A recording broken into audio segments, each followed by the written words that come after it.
Hi everyone, and welcome to my 30-day coding challenge where I'll try to learn to code a fully functioning website in 30 days. Well, as you guys would have noticed for past few days, I haven't been able to visit the project due to a personal emergency. I was able to return yesterday and I had about a day and a half worth of time to revisit the project, see where I was at and carve out the next steps. So let's just quickly get into it. Well, as you would have remembered from my last videos, I've been able to learn HTML, CSS, JavaScript, and a backend development language called Go. So up till my last video, I've had done online courses for all of those languages, and felt pretty confident about them as well. And when I returned yesterday, when I started coding as well into those languages, obviously I had lost some of the capabilities because of the time gap, but I wasn't far off. Like, I mean, I can still remember the logic. I can still remember the useful syntax, and I could still remember the trivial mistakes or the more regular mistakes that I used to do during last 3 weeks that I spent learning those. So good news is not all is lost. And as you would also remember from my last video, I was supposed to look into Supabase, which is sort of a database as a service. They provide they provide their own database, and you can sort of plug and play with your front end and spin out web apps from it. So, but when I looked into it, I felt like I really did not need to learn Go language in this much of detail because it sort of become redundant in Supabase because they have their own logic um, methods, and you essentially do not require a backend language or backend Go. You can obviously have your own logic, and but then Supabase probably is not as effective choice as it would be when you just have a front end and you can quickly spin up your web apps because you do not need to go deep into your backend logic or backend coding. So that's why I decided not to pursue Supabase. And then I had to revisit my plan and to carve out the next step, what I need to do. And as you would know, like there's only 7-8 days left in the project. So that means I have come to a point where I need to decide what website I would be coding and what tools I'll be using to code. So I needed to decide between Claude Code or Codex or Cursor. So I decided Codex would be the better choice for me. First, because it's cheaper. It's cheaper to have its subscription, and I don't think that I would be going so much into the details of a website or a web page that I would need uh, supposedly higher functionalities of Claude Code. So I decided to go with Codex, and for the project, I decided to code a web app for a poker game. I know it could be really complicated because there will be a lot of backend logic involved in it. It's if you think about a poker game, essentially you'll have to have few players, and there will be a lot of optionalities in terms of number of cards and number of action that a player can take, and it's all going to be dynamic as well.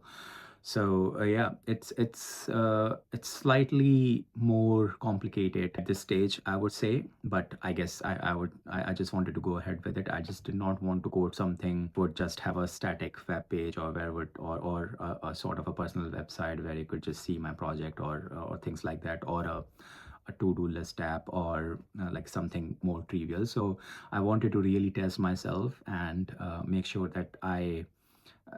that all the learnings that I've had and really go deep into the backend logic and the functionalities and the concurrency that I learned in Go, and hopefully I'll come out as a better coder at the end of it. So I still have 7-8 days left to go and to see how I do.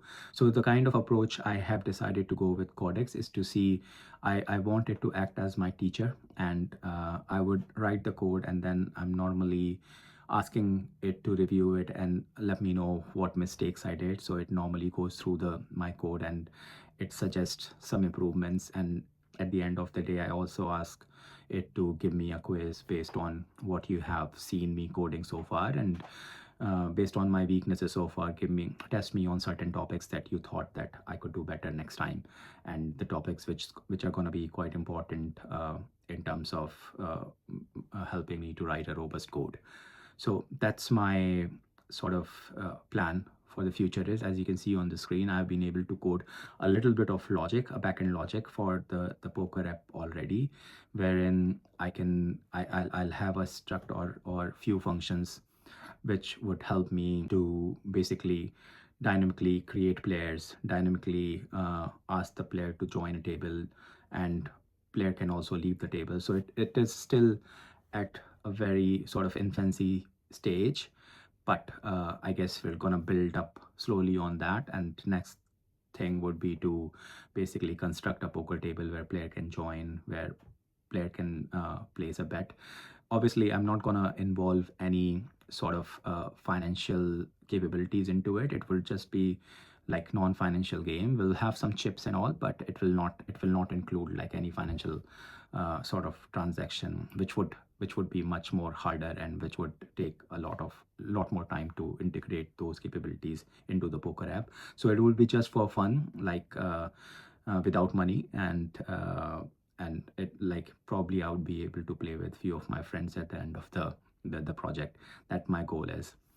Yeah, so you can see on the screen, I've been able to like with the help of Codex, of course, been able to code almost 2 pages of code. Because when I first started with Codex, when I sort of told it to told of my intention of developing a poker app, it just went ahead and created a very sort of basic version on its own, which wasn't my goal. So I asked her to act as a teacher, let me know where I'm making mistakes, let me know where I need to improve upon, and basically review my code and give me some pointers and guidance if I'm sort of not going into the right direction. So that's the approach I chose, and so far it's been quite good. Yeah, as you can see on the screen, I've been able to follow the logic. I've been able to make a backend server almost completely on my own. There are obviously certain times where I don't understand why Codex wants me to write the code in a certain way, especially in Go, when it's about returning error, or where it's about like breaking a loop, or where it's about sort of closing a function. So there are a few things that I need to go much deeper on, but with the help of Codex, I believe my concepts are getting clearer like very fast. So that's the update. Apologies for missing past few days.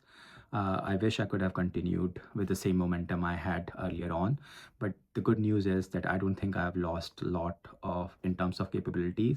Obviously, I've just been able to sort of recheck my capabilities in Go. I haven't touched JavaScript, HTML, or CSS as of now. I just did a little bit of a quiz, which was okay, but I still need to write some code into JavaScript to see whether that's still intact, or I have lost that sort of muscle memory of what I've learned in almost a week in JavaScript.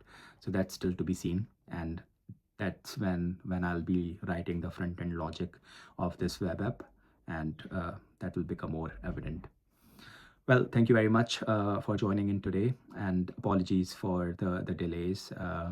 I hope, I'm pretty confident that I will be able to continue the project from henceforth.